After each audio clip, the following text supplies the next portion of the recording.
آج انشاءاللہ ہم پڑھیں گے سورہ ہجر کی آیت نمبر 20 سے۔ اعوذ باللہ من الشیطان الرجیم، بسم اللہ الرحمن الرحیم۔ وَجَعَلْنَا لَكُمْ، اور جعلنا کا مطلب ایسے تو ہوتا ہے بنانا، کانٹیکسٹ کے حساب سے پھر ہم ترجمہ کریں گے۔ فی الحال اگر ہم بنانا ہی کر لیں، اور بنائے لکم ہم نے تمہارے لیے، فیہا اس میں، کیونکہ پچھلی آیت میں زمین کا ذکر ہو رہا تھا جس کو اللہ تعالیٰ نے پھیلایا، تو ہم نے رکھے اس میں معائشہ۔ معائشہ جو ہے یہ جمع ہے معیشہ کی، معیشت ہم اردو میں بھی استعمال کرتے ہیں، اس کی یہ جمع ہے۔ معیشت کا مطلب ہوتا ہے زندگی گزارنے کا سامان۔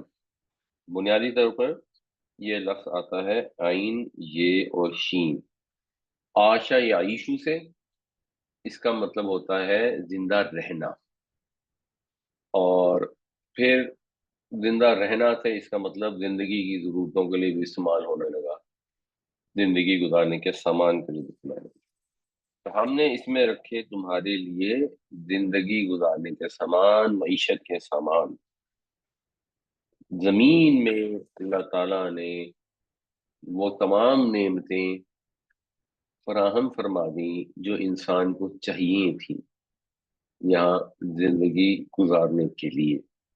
ہوا بھی، پانی بھی، خوراک بھی، گریوٹی بھی، دھوپ بھی، سب کچھ اللہ تعالیٰ نے فراہم فرما دیا۔ تو کس کے لیے کیا؟ ہمارے لیے کیا، ہمارے لیے اس میں معیشت کے سامان رکھے۔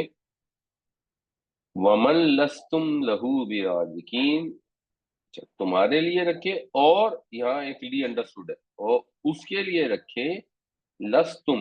لستم ہے لیسا سے، لیسا کا مطلب ہوتا ہے وہ نہیں ہے، یا وہ نہیں ہوا، یا وہ نہیں تھا۔ لستم تم نہیں ہو، جس کے تم نہیں ہو، لہو یہ من کے ساتھ آ گیا بنیادی طور پر، من لہو جس کے لیے تم نہیں ہو، برازقین رازق، جن کو تم روزی نہیں دیتے۔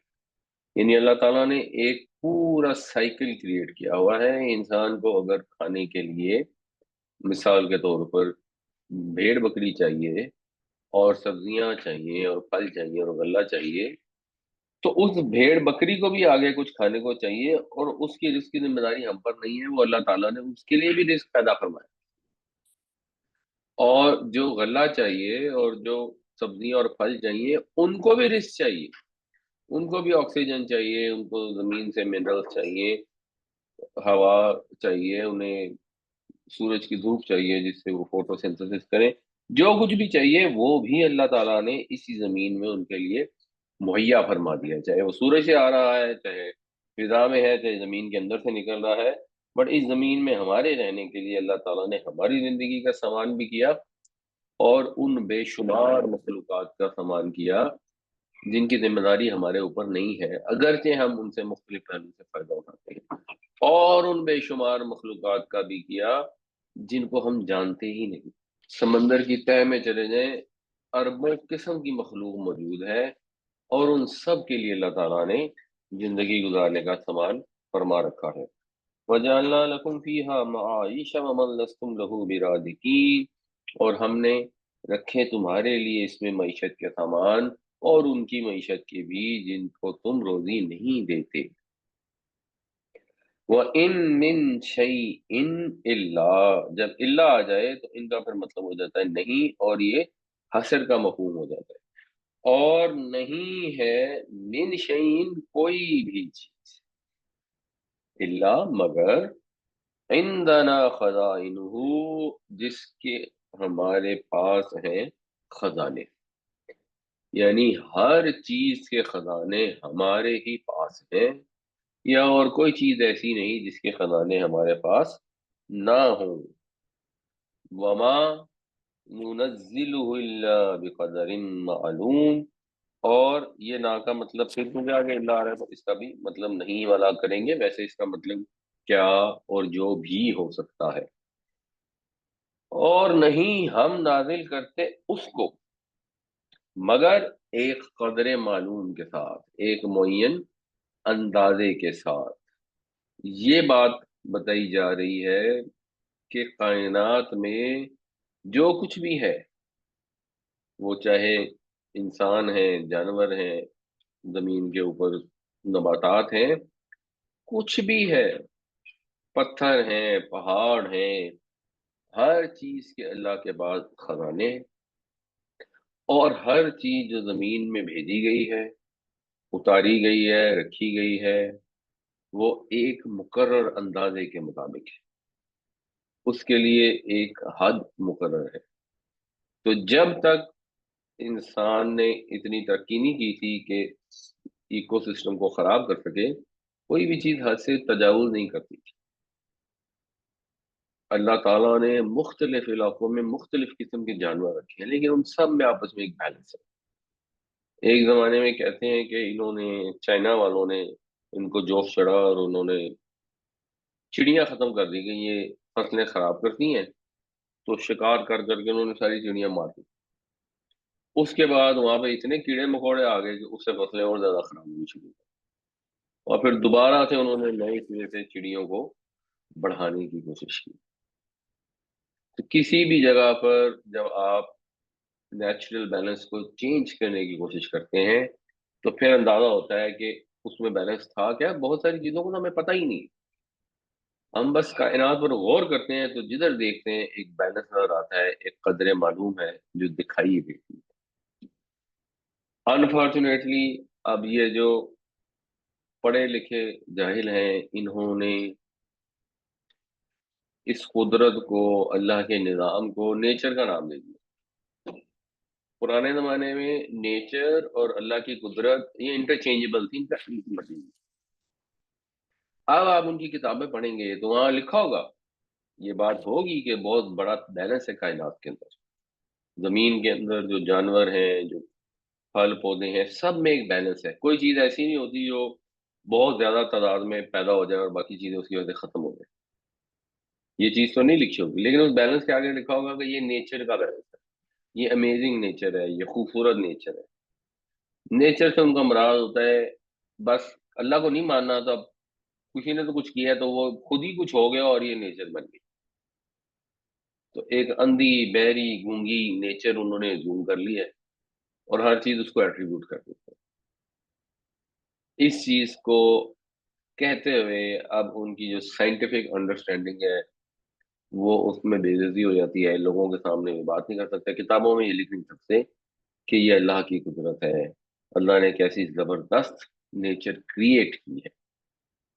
تو یہ دنیا کسی اتفاقی حادثے کے طور پر ظہور میں آئی ہوتی، یہ بھی پاسبل نہیں، اور یہ بھی پاسبل نہیں کہ اتنا زبردست بیلنس ہے کہ نہ شیر ایک ہاتھ سے بڑھتے ہیں، نہ ہرن ایک ہاتھ سے بڑھتے ہیں، نہ درخت ایک ہاتھ سے بڑھتے ہیں، تو ان سب کے خدا مختلف ہوتے ہیں۔ جو بیلنس ہے وہ اس چیز کی گواہی دیتا ہے کہ ایک ہی خدا ہے، اسی نے سب کچھ بنایا ہے، اور اس کے پاس خزانے ہیں، اور جب اس کے پاس خزانے ہیں تو اگر کسی کے 2 بچے ہوں یا کسی کے 10 بچے ہوں، وہ رزق دینے والی اللہ کی ذات ہے، اللہ کے پاس وسائل موجود ہیں، اتارتا ہے اپنی حکمت کے مطابق۔ وَإِن مِّن شَيْءٍ إِلَّا عِندَنَا خَزَائِنُهُ وَمَا نُنَزِّلُهُ إِلَّا بِقَدَرٍ مَّعْلُومٍ، اور کوئی چیز ایسی نہیں جس کے خزانے ہمارے پاس نہ ہوں، اور ہم اسے اتارتے ہیں ایک مقرر اندازے کے ساتھ ہی۔ وَأَرْسَلْنَا الرِّيَاحَ، اور ہم نے بھیجا ہواؤں کو۔ اب یہ ماضی کا صیغہ ہے، لیکن ہم اس کا محاورہ ترجمہ یہ کر سکتے ہیں، اور ہم ہی چلاتے ہیں ہواؤں کو، یا ہم بھیجتے ہیں ہواؤں کو۔ لواقیہ، لواقیہ جو ہے یہ لاقیہن کی جمع ہے۔ لاقیہن جو ہے اس کا جو فعل ہے وہ ہے لام قاف اور ہے۔ لقاہ یلقہ، اس کا مطلب ہوتا ہے پولینیشن۔ تو ہوائیں جو ہیں وہ پولینیٹ کرتی ہیں، بارآور کرتی ہیں، تو ہم ہی ہواؤں کو بارآور بنا کر چلاتے ہیں۔ فَأَنزَلْنَا مِنَ السَّمَاءِ مَاءً، اور پھر برساتے ہیں آسمان سے پانی۔ ویسے اس کا ماضی میں بھی ترجمہ کر سکتے ہیں، وہ بھی ٹھیک ہے کہ ہم نے ہی چلایا ہواؤں کو برابر بنا کر، اور پھر ہم نے نازل فرمایا آسمان سے پانی۔ فَأَسْقَيْنَاكُمُوهُ،